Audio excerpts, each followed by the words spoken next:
വറുതിക്കാലത്ത് മത്സ്യത്തൊഴിലാളികൾക്ക് ആശ്വാസമായിരുന്ന സമ്പാദ്യ സമാശ്വാസ പദ്ധതിയിലെ 2024-25 വർഷത്തെ ഒന്നാം ഘട്ട തുക ശേഖരണം അടിയന്തരമായി ആരംഭിക്കണമെന്ന് കെ.സി. വേണുഗോപാൽ എം പി ആവശ്യപ്പെട്ടു.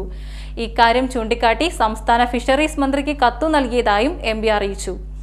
പദ്ധതിക്കായി പണം സ്വീകരിക്കുന്നത് നിർത്തിവെച്ചത് ആയിരക്കണക്കിന് മത്സ്യത്തൊഴിലാളികളെ ബുദ്ധിമുട്ടിലാഴ്ത്തിയിരിക്കുകയാണെന്നും എം പി പറഞ്ഞു.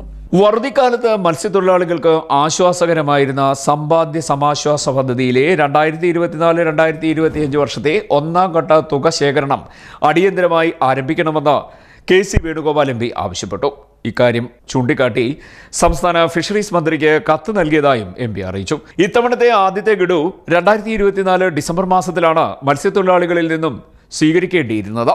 ഡിസംബർ അവസാന വാരവും ജനുവരി ആദ്യ വാരവും പണമടയ്ക്കുവാൻ അവസരമുണ്ടെന്ന് ഫിഷറീസ് വകുപ്പിൽ നിന്നും മത്സ്യത്തൊഴിലാളികൾക്ക് അറിയിപ്പ് നൽകിയിരുന്നു. എന്നാൽ ആദ്യ 4 ദിവസം മാത്രം പണം സ്വീകരിക്കുന്നത് നിർത്തിവെക്കുകയാണ് ഉണ്ടായത്. ഫിഷറീസ് വകുപ്പിന്റെ ഈ നടപടി മൂലം ആയിരക്കണക്കിന് മത്സ്യത്തൊഴിലാളികളാണ് പണമടയ്ക്കാൻ കഴിയാതെയും പദ്ധതി ആനുകൂല്യം ലഭിക്കാതെയും ബുദ്ധിമുട്ട് നേരിടുന്നത്. 3 തവണകളിലായി 500 രൂപ വീതം അടച്ചതിന്റെ വിഹിതവും കേന്ദ്ര സംസ്ഥാന സർക്കാരുകളുടെ വിഹിതവും ചേർത്ത് 4500 രൂപയാണ് ഈ പദ്ധതിയിലൂടെ മത്സ്യത്തൊഴിലാളികൾക്ക് ലഭിക്കുന്നത്.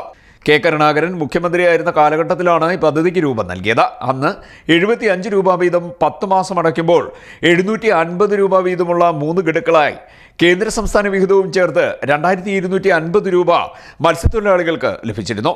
പിൽക്കാലത്ത് വന്ന ഓരോ സർക്കാരുകളും പദ്ധതി പരിഷ്കരിച്ച് മാസവിഹിതം വർദ്ധിപ്പിക്കുകയും അതിന്റെ ഗുണം മത്സ്യത്തൊഴിലാളികൾക്ക് ലഭിക്കുകയും ചെയ്തിരുന്നു. വിഹിത തുക വർദ്ധിപ്പിച്ചെങ്കിലും 3 തവണകളിലായി അടയ്ക്കുക എന്ന വ്യവസ്ഥ വെച്ചതോടുകൂടി തിരികെ ലഭിക്കുന്ന തുക മാറ്റമില്ലാതെ തുടരുകയാണെങ്കിലും പഞ്ഞമാസത്തിൽ ഈ തുക മത്സ്യത്തൊഴിലാളികൾക്ക് ഏറെ പ്രയോജനകരമായിരുന്നുവെന്നും കെ.സി. വേണുഗോപാൽ പറഞ്ഞു. CDNet news, Kayamkulam.